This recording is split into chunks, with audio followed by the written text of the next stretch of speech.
अस्सलाम वालेकुम। गज़ल का मतलब हाजिर करती हूँ। राज़ दिल यूँ बयान कर बैठे, राज़ दिल यूँ बयान कर बैठे, हम नज़र को ज़बान कर बैठे, हम नज़र को ज़बान कर बैठे। दिल लगा कर हुआ है ये एहसास, दिल लगा कर हुआ है ये एहसास, किस मुसीबत में जान कर बैठे, किस मुसीबत में जान कर बैठे।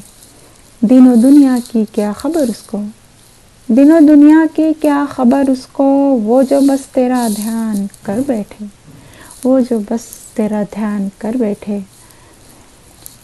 सुन के मुरझा गए सभी चेहरे, सुन के मुरझा गए सभी चेहरे, हम जो तेरा बयान कर बैठे, हम जो तेरा बयान कर बैठे।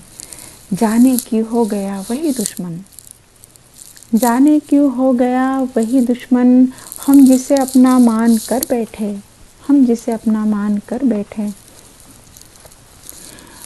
और शेर के ख्वाहिश कुर्ब लब पे क्या आई, ख्वाहिश कुर्ब लब पे क्या आई, फासला दरमियान कर बैठे, फासला दरमियान कर बैठे। दिल बहलने लगा था महफिल में, दिल बहलने लगा था महफिल में, जाने क्यों तेरा ध्यान कर बैठे, जाने क्यों तेरा ध्यान कर बैठे।